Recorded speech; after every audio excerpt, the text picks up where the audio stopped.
Assalamualaikum warahmatullahi wabarakatuh. Perkenalkan, nama saya Nur Agijah, NIM 210101080563.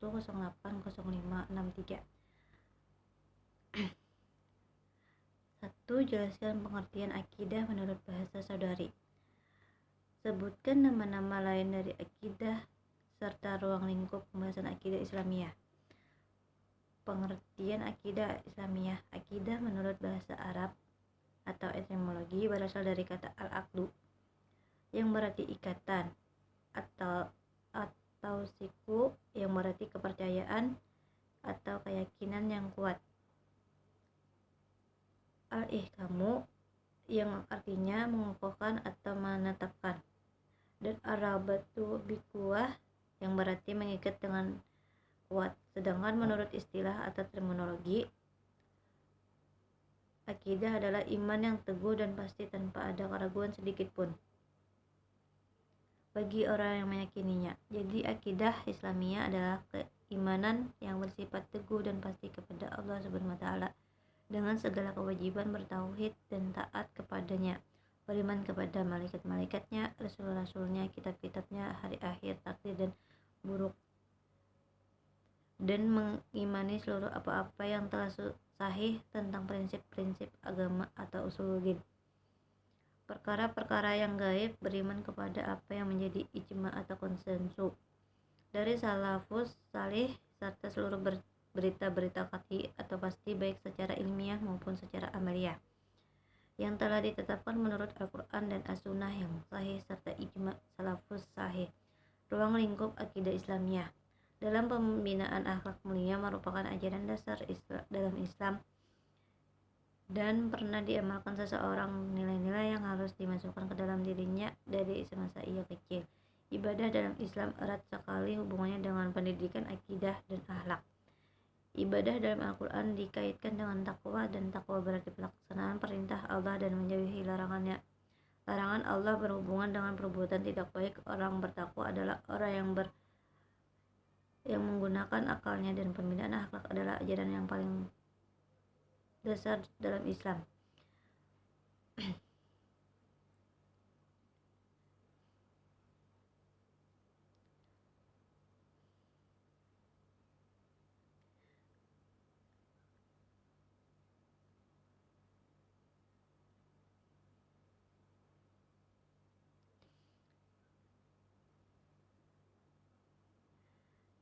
Nama-nama lain dari akidah adalah 1.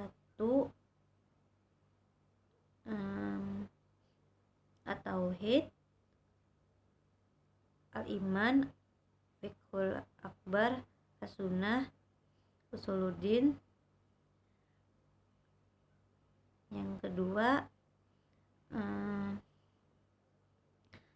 sejak kapan fitrah beragama atau bertauhid itu sudah ada pada manusia? Jelaskan dengan menggunakan dalil nakli atau Al-Quran atau hadis. Apa saja faktor penyebab dan dari terjadinya penyimpangan fitrah tersebut?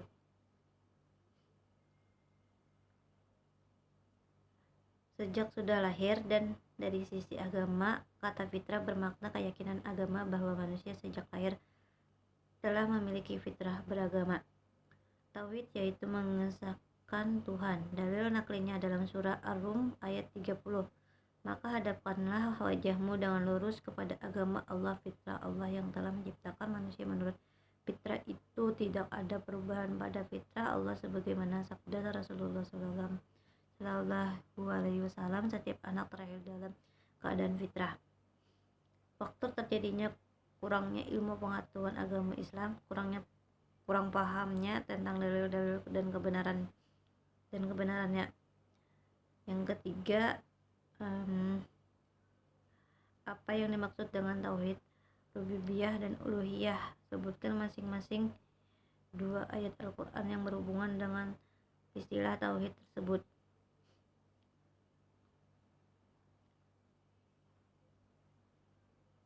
Tauhid rububiyah adalah sesuatu keyakinan yang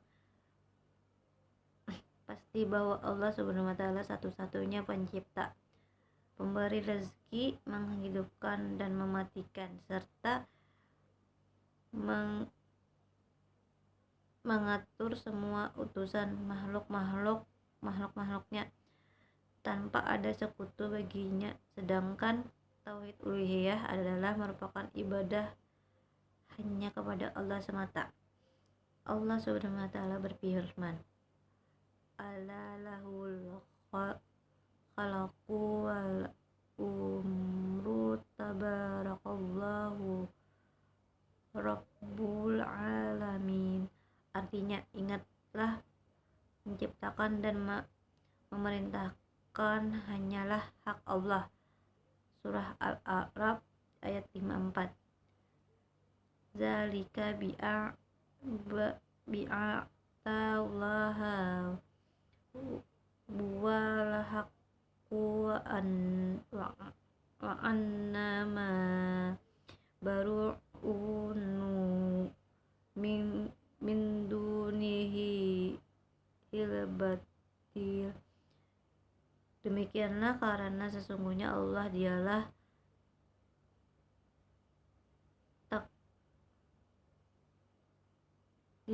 hak dan sesungguhnya yang mereka seru selain Allah adalah batil.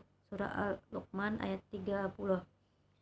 Yang keempat, apa yang dimaksud dengan iman, Islam, dan ihsan? Berikan gambaran hubungan ketiganya.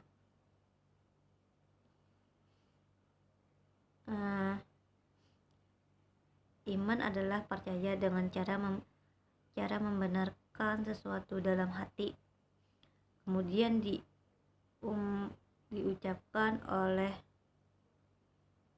lisan dan dikerjakan dengan amal perbuatan. Islam adalah ketundukan, kepasrahan, menerima, tidak menolak, tidak membantah, dan tidak membaginya. Artinya, penyerahan diri sepenuhnya kepada Allah Subhanahu wa taala. Ihsan adalah berbakti dan mengabdikan diri kepada Allah Subhanahu wa taala dengan ditandai kesadaran dan keikhlasannya.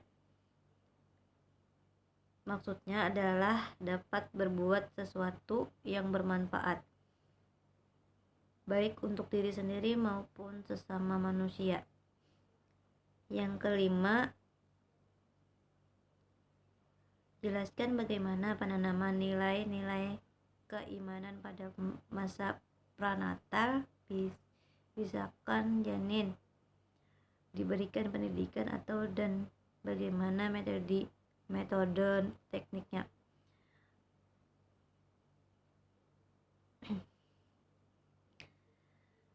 Janin di dalam kandungan itu bisa diberi pendidikan seperti berdoa, ajak anak berdialog, bawa anak beribadah, dengarkan anak bacaan Quran. Sekian yang dapat saya sampaikan. Wassalamualaikum warahmatullahi wabarakatuh. Terima kasih.